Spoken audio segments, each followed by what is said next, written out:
Kapatid, babasahin po natin ang paksa ng ating leksyon, ang talinhaga patungkol sa lambat. Dumako tayo sa unang bilang. Anong isinasaad ng talinhaga patungkol sa lambat? Basahin natin ang sagot. Ang kaharian ng langit ay katulad din ng isang lambat na inihagis sa dagat at nakahuli ng sari-saring isda. Sa ikalawang bilang, anong ginawa ng mga mangingisda nang masumpungang puno na ang lambat ng sari-saring isda na huli nito? Ang sagot, nang mapuno ito, hinila nila sa dalampasigan o pampang. Umupo sila at tinipon ang mabubuting isda sa mga lalagyan. Ngunit ang masasamang isda ay itinapon nila. Sa ikatlong bilang, anong sinabi ng Panginoong Kristo sa kanyang mga alagad pagkatapos niyang salitain ang talinhagang ito? Ang sagot, ganoon ang mangyayari sa katapusan ng panahon. Magdadatingan ang mga anghel, ibubukod nila ang masasama sa matuwid. Sa ikaapat na bilang, saan ihahagis ng mga anghel ang masasama at ano ang tiyak na mangyayari sa kanila? Ang sagot, ihahagis ang masasama sa naglalagablab na apoy. Dooy mananangis sila at magngangalit ang kanilang mga ngipin. Mga kapatid, sinabi ng Panginoong Kristo na ang kaharian ng langit ay gaya ng lambat na inihagis sa dagat. At sa lambat na iyon ay nahuli ang sari-saring isda. Sa Biblia, ang paghahalin tulad ng tao sa isda ay karaniwan. Sinabi ng Panginoong Kristo kina Simon, Pedro at Andres nang sila'y hirangin upang maging alagad niya na gagawin niya silang mamamalakaya ng mga tao. Ang isda na kanilang huhulihin ay ang kaluluwa ng mga tao. Isinugo sila upang ipangaral ang ebanghelyo o ang mga salita ng Diyos sa mga tao upang ilapit sila sa Panginoong Kristo at sa Diyos sa pamamagitan ng pagdadala sa kanila sa iglesia. Ganito rin ang gawaing ipinagkaloob ng Diyos sa kanyang sugo sa mga huling araw kay kapatid na Felix Manalo. Ang daigdig na ating ginagalawan ay inihalin tulad sa daigdig ng mga isda. At maraming iba't ibang uri ng isda. Sari-saring isda ayon sa isinasaad sa talinhaga. Ang iba't ibang uri ng isdang ito ay lumalarawan sa iba't ibang uri ng mga tao dito sa daigdig. Kaya sa talinhaga, ang kaharian ng langit tumutukoy sa Iglesia ni Kristo ay inilarawan bilang isang bagay na dumating sa daigdig na may kapangyarihan upang makarating o maging kay Kristo at sa Diyos ang mga tao.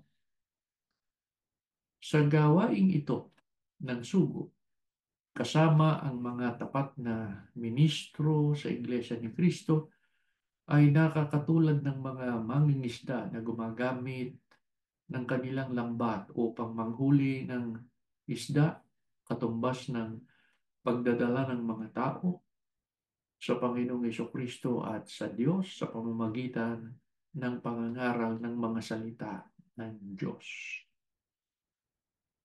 Kung paanong ang lambat na inihagi sa dagat ay nakapanguhuli ng marami at iba't ibang uri ng isda. Gayon din ang ebanghelyo o mga salita ng Diyos na ipinangaral ng sugo ay nakaakit din ng maraming iba't ibang mga tao na umanib sa iglesia.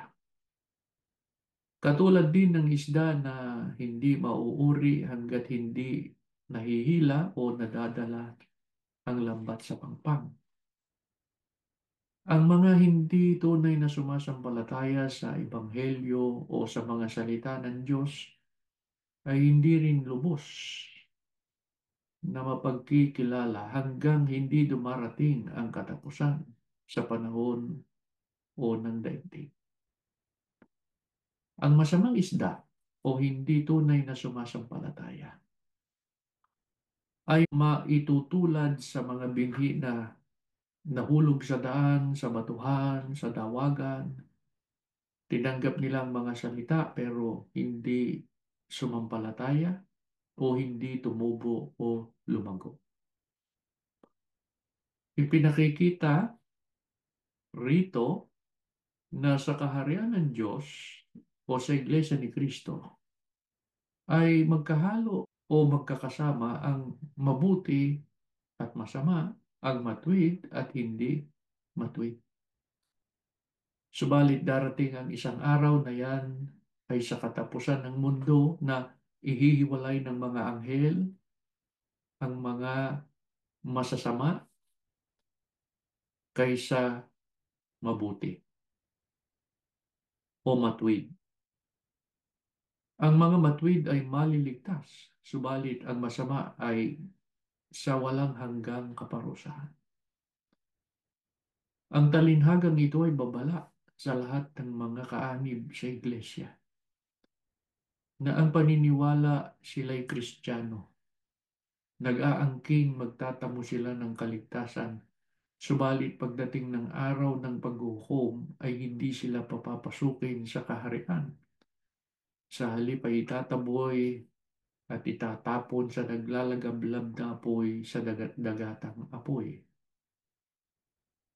Ang mga kaanib lamang sa iglesia na matyagang iningatan o sinunod ang mga utos ng Diyos ang nakatitiyak na makapapasok sa kaharian ng langit, makakapiling si Kristo at ang Diyos magpakailan kailanman. Kaya sikapin natin mga kapatid, yayamang tayo'y tinawag sa loob ng iglesia, maging mabuti tayo sa paraang yung salita ng Diyos na matuwid at mabuti ay palagi nating sundin. Yan ang ating leksyon mga kapatid, at bago tayo manalangin ay basahin natin muli ang paksa. Ang talinhaga patungkol sa lambat. Tumayo kayo at tayo manalangin. Panginoon namin Diyos, salamat po ng marami sa iyo sa pagsambang ito. Muli naming tinanggap ang iyong payo, ang iyong saway. Nawa po patuloy kaming maakay sa matuwid na pamumuhay. Sa araw-araw po, masunod namin ang iyong mga salita. Maging dapat kami sa iyo. Patuloy mong kahabagan ang mga kabataan na nakikinig sa amin.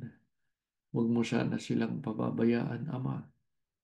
Mahubog sila na may banal na takot sa iyo.